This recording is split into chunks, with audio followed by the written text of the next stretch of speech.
Hi everyone, thank you so much for coming to the Designers and Makers panel today. How are you all feeling? Good. So I'll briefly introduce myself. My full name is Tobhiyah Feller and I like to go by Toby, and everyone does remember that. I trained here, graduating in 2005 from the Bachelor in Design course, and I've worked as a designer and an educator ever since. And it's my absolute pleasure today to introduce you to our panel. And I'm going to invite each member of our panel to say hello, let us know what their name is, what they studied, and what they do now in their careers. So let's, if we could please start with Tommaso, who is the furthest panellist from me. Hello, my name is Tommaso Patelli, and I finished NIDA in 2023, and I'm working full-time at M&R Constructions, which is a company made from ex-NIDA students. So, yeah. That's terrific, and that's a Scenic Construction company. Scenic Constructions, yeah. Yeah, brilliant, thank you. Next, if we could hear from Sasha. Hi, I'm Sasha Wisniowski. I graduated in 2018. Oof. And I studied the Bachelor of Fine Arts in Costume Making. And I mainly work as an art finisher for Opera Australia, which we'll get into a bit more later, I hope. And yeah, it's really exciting. Thank you. Wonderful, thank you. Next on the panel we have... Hi everyone, I'm Ella Butler. I graduated in 2017 from the design course, and I work as a set and costume designer in theatre and film. Hello, my name is Tanne Patterson, and I graduated in 2023 as well. And I, from the Properties and Objects, now BFX, Props and Effects course. And I work as a fabricator, standby props, a lot of in the art department, and I'm about to go on a film over at Disney. Yeah, working in the props department on Street Fighter. Oh, fantastic. Well, we'll stay with you, Tanne, because I feel like it would be nice to kind of go back that way. My first question to the panel is, could you please share a typical day in the life of your career? It really depends on what I'm on. So, specifically, if I'm working in the props, it depends where. It's very different places. I've worked in studios, I've worked in warehouses, I've worked in my own backyard, everywhere. But and then really you get the design from a designer, and it's up to us to create magic and create something that doesn't exist and will become real. So I've worked on films where I've had to make underground bunkers, robots that are going to take over the world, different types of weapons and things like that. And yeah, trying to find the best way to create something tangible and for the audience with enough detail so that it looks real. Brilliant. And Ella, is there such thing as a typical day for you? Well, yeah, I agree. It really depends on what project you're on. And as freelancers, maybe we're on multiple projects at a single time. So if you're, at the moment I'm working across film and theatre, so I might have fittings in a morning for a theatre production, and then I might have to run off and attend a recce, which is where we look at a location that we're shooting at in film. After this, I have to go and supervise some haircuts for actors. So it's completely varied depending on what project you're on at the time. Thank you. And Sasha, how about yourself? Yes, quick preamble of what art finishing is, just to make it make sense. It is essentially working with costume and wardrobe, and it's everything to do with costume that's not the actual sewing of the costume. So a lot of the time I'm doing things like blood and battle damage, or things like armor making and jewelry. So a typical workday for me at the opera, normally we're working on about 3 to 6 productions at the same time throughout the year. So my day might start with I'll come in and I'll fill up my vats with water so I can get them boiling to do a big dye job in the afternoon. And then they'll have dropped off a bunch of garments in the morning for me to just, hi, these people have been refugees and they've been homeless for about like 10 years moving around, and this guy's been shot, so we do need to have some, like a blood, and it's old blood, it's not fresh blood. Oh, and then later on it'll be like an urgent sort of like, hey, we really need you to quickly paint these shoes for our show tonight because actually the previous pair of shoes didn't fit, so can you quickly do that? So it's very much a sort of mixed bag, but very fun and very exciting. And it sounds unlike who we've heard from so far. You're in the same location doing this, is that correct? Yes, so I'm very lucky to work for the opera because it's one of the few permanent places in pretty much Australia, to be honest. So because we actually have a sort of set workshop, there's great benefits to being like, oh, we don't have to rebuy everything all the time. We already have like fabric in stock, and we have previous costumes that we've made, and we can put on productions that we've done before. So it's quite unique in that it is a permanent workshop as opposed to like other film where you will be sort of like coming in for 6 months. Or obviously there's other theaters here that are smaller. I'm not saying they don't exist, but opera's quite a large one because we have like a props department, we have a scenic department, we have design departments and costume and wardrobe. So it's not simply just a short-term thing. Fantastic. And Tommaso, you're also at a workplace in a conventional sense at MNR. Yeah. So, yeah, our day depends as well of the day, but we usually do like a meeting with our designers, and we end up understanding what's going to be the next build, and then we start to build our set. Depend of the client.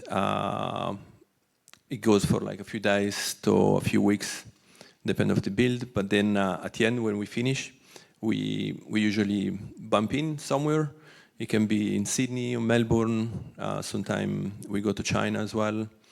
I've been to Beijing or Macau just to build something that we install something that we built here in Sydney, and then yeah, a few weeks later we go back and do a bump out. Yeah.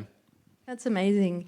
And can you share with everyone, please, the key skills that you've learnt from your training at NIDA that you apply, you know, to most of your projects, and possibly an experience as well from your training? I'm probably working under pressure. Like, I'm not saying it in a negative way. Actually, it's just learning how to work hard, being focused, and respect the deadlines, and keep, you know, doing a good job at the end of the day. Yeah. And what about, could you share with us some of the key technical skills that you've acquired in your training? To start the training? Yeah. Well. Working on projects, it definitely helped with the CV, life, experiences. In my case, for set build, wherever it is, it helps. You know, just to build something even just for yourself, not just for a client, but yeah, it just helps. Wonderful, thank you. Sasha, could you share with us let's start with a key experience, a memory from your training at NIDA that you feel set you up for success in your career, and then if you could share some of the key skills that you acquired. I think perhaps a key experience is actually in third year we supervise productions, and honestly that's really sets you up for success because I remember just obviously you're working with other departments and as students, and you're in charge of both like organizing and doing costume fittings and sewing and even like backstage and managing people. And it was actually quite excellent in learning to not only communicate with other people in other departments, but kind of how to like, I just remember things like we were doing a production that was outside, and there'd be things where it's like, oh, the venue's flooding, and like everyone coming in to help and figure out situations, or things like, oh, actually the stage is on a rake, so even though we've designed the costume this way, we actually need to change the design simply because we don't want our actors to trip over and roll down the rake. And so honestly, it's the sort of like troubleshooting with your peers that often sticks out to me as like key experiences. You go work on productions from first year all the way to third year, and so you get a chance to be at different levels and stages and see how like your seniors behave, and then also implement your own strategies. So that was quite key for me. And then I guess for, was it key technique? Skills, yeah, technical skills. Yeah, well, I think honestly, in costume, not only do we do a lot of sewing, we get to learn both sewing techniques for like film, theater, we do historical, we do more modern stuff, and techniques such as like learning how to fit different body types, as well as altering garments. And then we also get exposed to like millinery, shoemaking, art finishing, dyeing, working with like strange materials, and also collaborating. Like right now, I believe the costume course does a collaboration project with the props course. And that's just, I think it's excellent. You learn, it's kind of preparing you for a sort of a big toolbox. It gives you a big toolbox for any situation. So yeah. Brilliant, thank you so much. And Ella, key experiences and skill sets. Well, I might go right to the start. There's so many kind of key experiences of your time at NIDA, but maybe I'll start with one of the early ones, which is in first year, you sort of join one of the designers in third year and help them as a sort of associate position. And that really helped me become sort of theatre literate in a way, because I didn't come into this course with necessarily a passion for theatre, or I didn't know at least what the process would be involved in making theatre. I'd come from sort of a visual arts background, so I was more, I accessed the course from that point of view, from drawing and painting as being my passion. So yeah, some of those early experiences of watching a theatre process or rehearsal or a bump in unfold, that was a key experience for me in terms of setting me up for what actually this career is, and then reshaping some of that passion and falling in love with theatre as an art form as well. Yeah, fantastic. Could you give the, I was going to say guests, you're all guests here today, the guests an insight perhaps into some of the skill set around maybe research and concept development that's covered in the design course? Yeah, so I mean, it's so widespread, I guess, how you can approach design, and sometimes it's very instinctual, but of course there's so much reference material that we look at when we're coming to a design point. And sort of I was encouraged definitely at NIDA, and then I've gone even further into this in my own practice, but the more unique your reference material, the better your design will be. So for instance, a show that I just did at Belvoir, August Osage County, we were looking at obituaries from America, or the particular area of the Osage County, to look at authentic images of these people in 2008. So really kind of being specific with your reference material to try and form an image of design is, absolutely an essential part of the process. And, I was just walking this through actually with some of the first year designers who have just started this year, but we began in the library and we looked at also kind of how adjacent you can be with accessing your reference material. Like maybe it's a Italian mid-century lamp, but the sculptural shape of that informs actually the shape of the stage.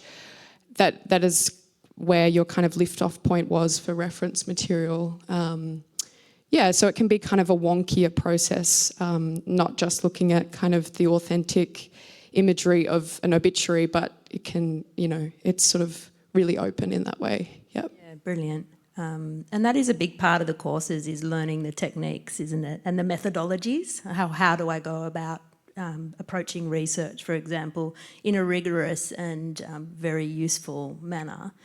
Tanne, Key experiences, please. Let's start with that, and then we'll tune into some of the skill sets that you acquired, please. Well, like first year and third year have been talked on. So, but in props, the second year is kind of one of the most important years, at least in my opinion. It's very much an individual year. You're kind of put in your own space. You have these projects that you have to finish. You don't work on productions in first year and third year. And in that second year, you kind of learn how to manage your whole life, really. You know, you're managing your outside life as well as your assessments and everything.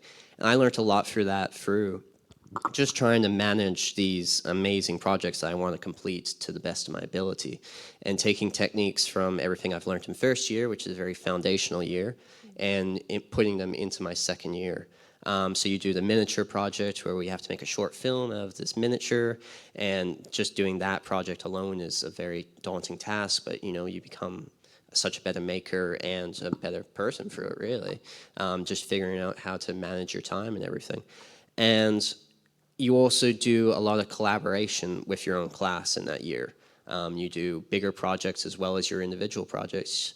At the end of the year, you do the puppet show where you make a short film, you write it, you direct it, and you create this piece of art that you guys have worked together so hard. You know, you've gone through the whole 9 yards to do it. Over a 10-week period, and I still love that project. I still watch it every now and then just because I love it. But yeah, and being able to learn how to work with different people, I got very lucky, and the other five people in my class are still my best friends, and I got very lucky, and I still work with them all the time. But being able to see how they work, and I can go into any place and I meet someone new, and like, oh, that person works like Ari. Okay, I know how to handle that. I know how to work with him. And that's really helped me throughout, you know, working with different people and learning the best way to approach a conversation. Because there's always, some people don't handle when you have to say no to them, which you have to do a lot in props. Just say, no, I can't build a real ray gun. Sorry. But you have to approach that and tell them that the best way to possibly do that. And through NIDA and all the collaboration in second year that I learned, you can take those techniques and put it on different things. That's just great.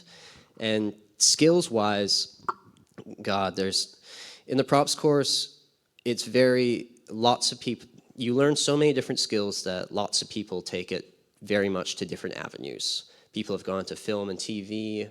My friends have gone into engineering realms. My friend is currently 3D printing different pieces for able-bodied people. He's doing prosthetics and stuff like that.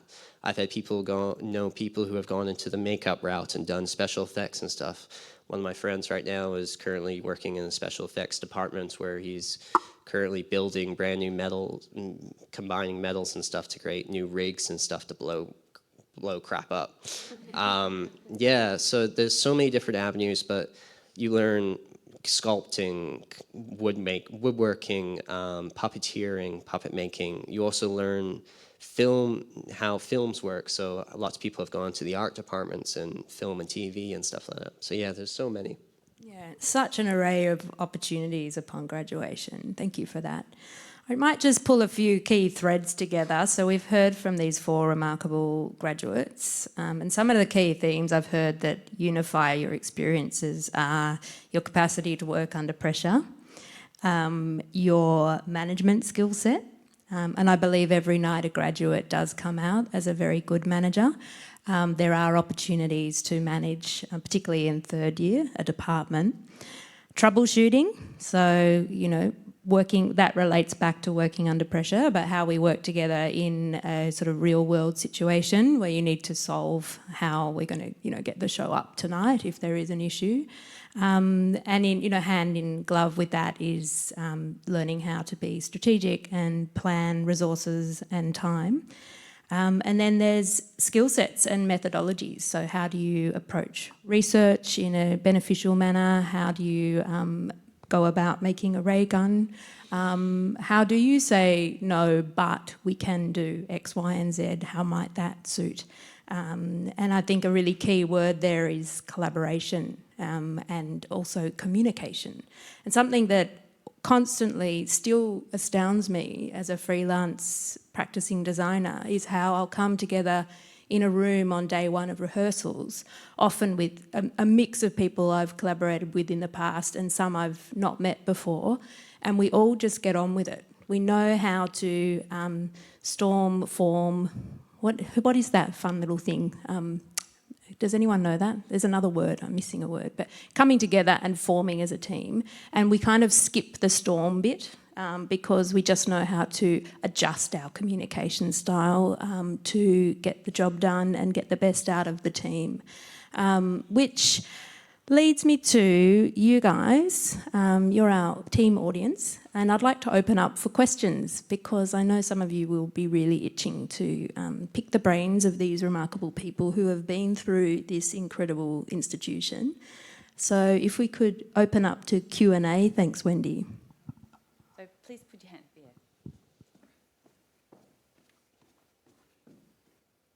Thanks. How have the connections you've made in your time at NIDA influenced your career afterwards? Who'd like to take that one?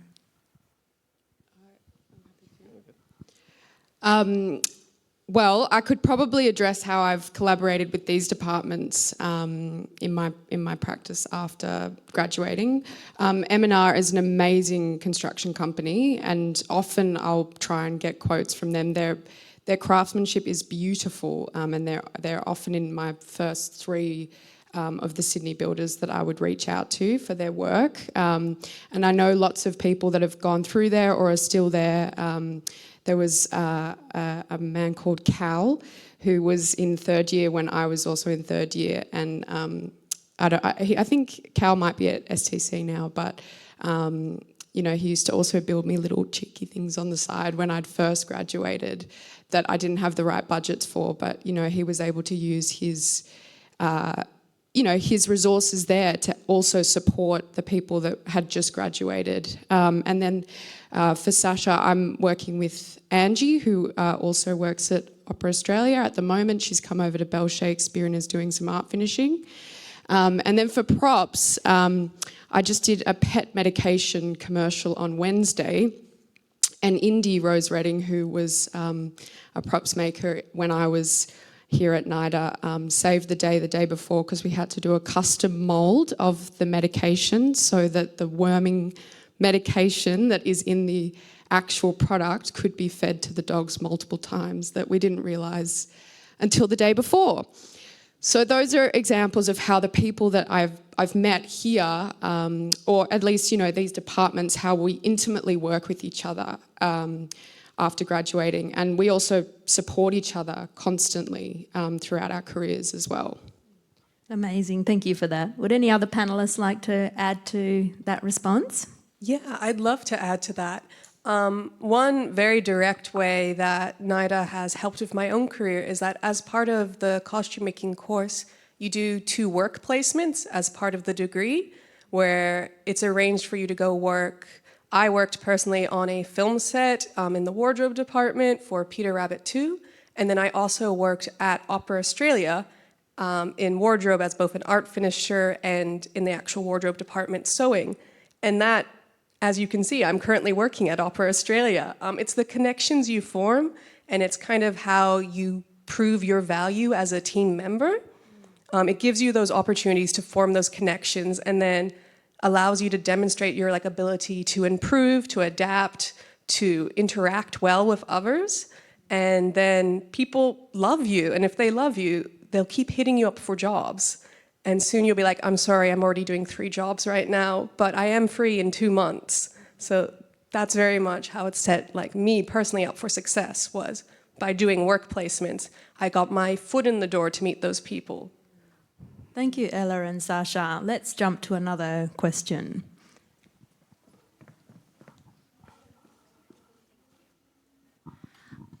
I was just wondering, the age demographics in each class. Have you guys had previous experience before enrolling in NIDA, or straight from high school? What are the other students like? Wonderful question. Tommaso, a mature age student, can answer that question to kick it off, and then Tanne, thanks. Yeah, well, when I started NIDA, I was 40. So I had a totally different career before. I studied engineering before in computer science. I was a technician as well for a few years, and then I started to build actually one van by myself, and then I realized that I love making more than staying in front of the computer. So I decided to change my career and go to NIDA. I was a bit scared at the beginning because I thought there's going to be like full of 19 or 20 years old people, and they will think I'm a teacher there or something. I don't know. But anyway, yeah, it's been great. I've seen actually a few of people my own age. So yeah, I didn't have any problem to connect and be part of this school. Yeah. Yes. So I graduated high school in 2019, and then I was going to apply, and then COVID. So I took the whole year off, and I applied in 2020 at the end of 2020 and got in for 2021. So when I went in the props course, there's 6 of us. So in our class, there was 2 people fresh out of high school, fresh 18, and then myself and 2 other friends who were at the time 22, 23, and they just went to TAFE, so they just graduated from there.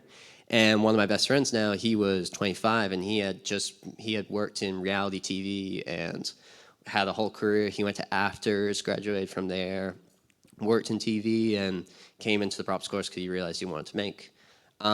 So I think there is a very different age group. Me and Tommaso are best friends. But yeah, I think it's good having those different age groups. There's so many different ones. Like you'll meet a lot. I think in our year, mine and Tommaso's year, Erin, a friend of ours, was 17 and she was turning 18 that year. And then in our class, and Connor graduated and he was 28. So you have different backgrounds and different age demographics, but it kind of works in your advantage. You can see different views and different ways of completing stuff that other people might not have seen. Okay, I think we've got time for probably 2 more questions.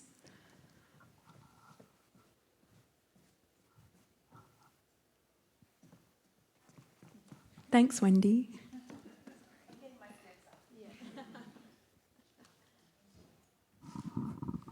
How much design is in the costume course?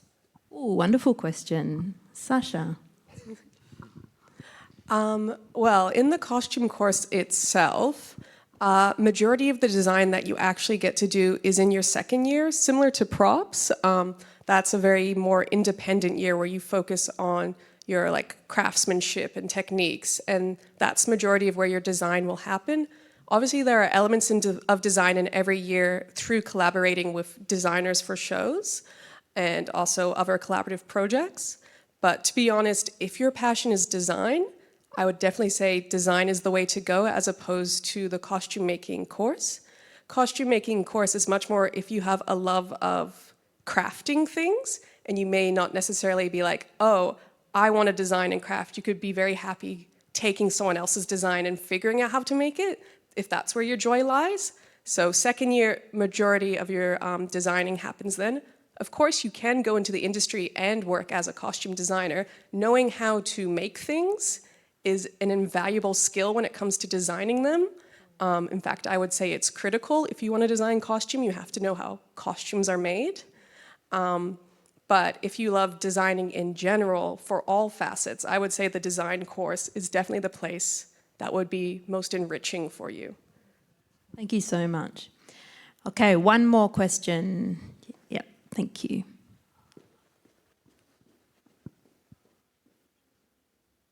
Hi, how much of your own unique artistic practice gets reflected in your work, normally? Thank you for that. That's also a wonderful question. I might just kick off an answer for that, if that's okay.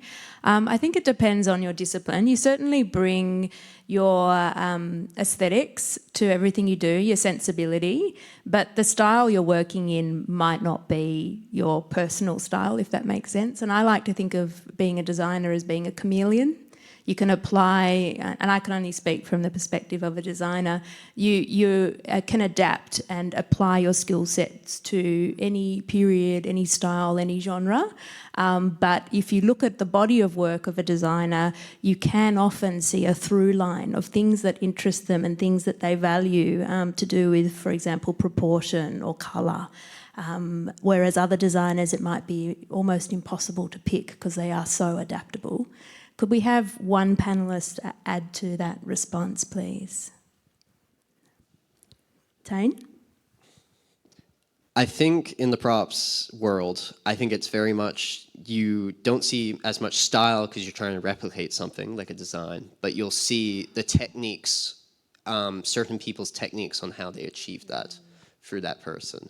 I know people who do things, who create absolutely amazing works of like amazing props, as well as fabrication, art installations.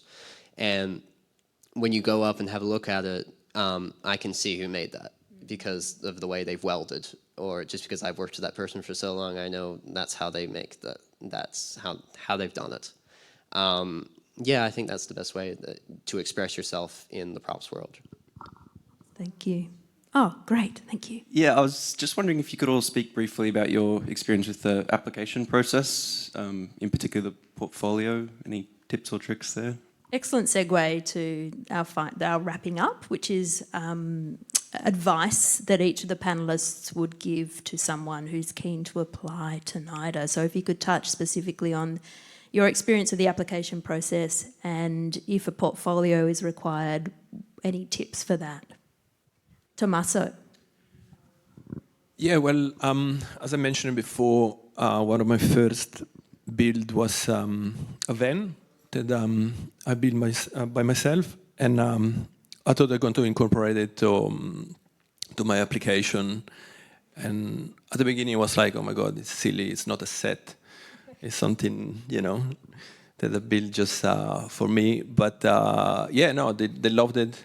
Everything that you do, like, depends on what you're going to choose, what kind of course you're going to do. But yeah, any project you're working on, it just helped. And yeah, just put it on your application. Yeah. Yeah, for the costume course application process, when I did it, there was basically 3 stages of being an in-person interview, creating a sample garment based off a pattern that was given to us as a choice, and a portfolio. And I would say they're not expecting you to come in as someone who can already create costumes perfectly and amazing. It is an educational institute aiming to teach you skills. There's not an expectation that you're already completely and utterly competent. In my year, there was in fact people who had never really done any sewing before, or only to a small degree, but they are looking for people who love like making things and creating things, and like in the portfolio, you're demonstrating a sort of catalog of things that you've done in your life. So for example, my portfolio actually contained a lot of cosplays and random costumes that I had made, and it doesn't have to all strictly just be sewing related. It can be like you've made some cool armor or even made weaponries, and it's really just demonstrating that you have potential and that you're interested and that you want to do this.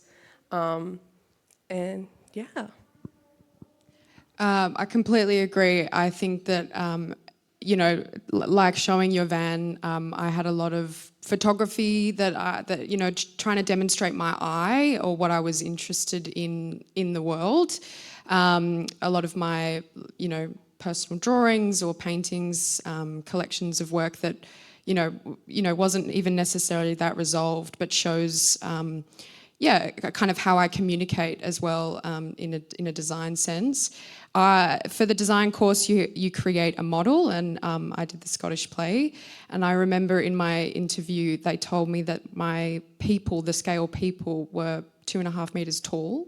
But you know, that goes to what Sasha was saying. You can these things can be taught. So you know, you give it your best crack with what you know, and what they want to see is who you are as an artist, or yeah, the potential of who you could become as an artist, and yeah, what your interests are in your eye, and that sort of starts to build your identity. Yeah. Thanks. Yeah, I think in the props course, they're always looking for a wide range of different talents and different people. In mine, I had a bunch of projects, so I did a bunch of woodworking projects, metalwork. I put in my photographs, I put in my HSC artwork. And on the flip side, one of my best friends who got in with me, she put in all of her visual artists. She's an incredible artist. So she put in all her drawings and digital media and stuff like that. And I think the important thing that they're looking for is they're looking for, you know, skill and talent, but lots of people have that, but they want to see who you are. And they want to see how you express yourself through your art and through what you're creating. They don't want people who, you know, are not going to take it seriously and not going to show that they really want to be here. And I think that's the most important thing to present to them, present to the people who are looking for your portfolio. Show them not just good work, but show them who you are, really. A tip I would add would be to see as much film and theatre that you can access, and that doesn't have to cost you an arm and a leg. You can access productions online, you can look on YouTube.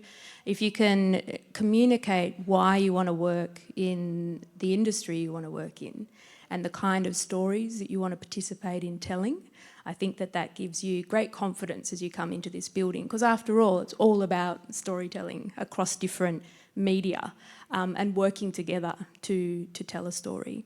So if you're looking for more of a solo artistic practice where you identify and determine what your work is about, you'd be much better pursuing a fine arts degree, whereas this is all about coming together, working together to tell stories that may not be your choice of story. Also, I mean, that's a big part of working in the industry. You don't always get to choose whose story you're telling or from what era it is. So yeah, just expose yourself to as much screen, TV, theatre, live performance, outdoor events. Keep a little diary. What is it that you found appealing? What was in, what were you curious about? What didn't you understand? What would you like to know? Coming with curiosity into your interview, rather than being a closed book that with, you know, finished, because you're never finished as a practitioner, as a maker, as a designer. I think that's something that kind of probably unifies all of us sitting here today, is that we're never finished. We're always learning, we're always developing our skill sets, and we're curious about the world and how we can contribute our skills to share stories ultimately. And people have different perspectives on that, but you're basically participating in culture, in the culture of Australia and culture of the region and potentially the world. So we might wrap there, if that's a good point to finish. Thank you so much, everyone.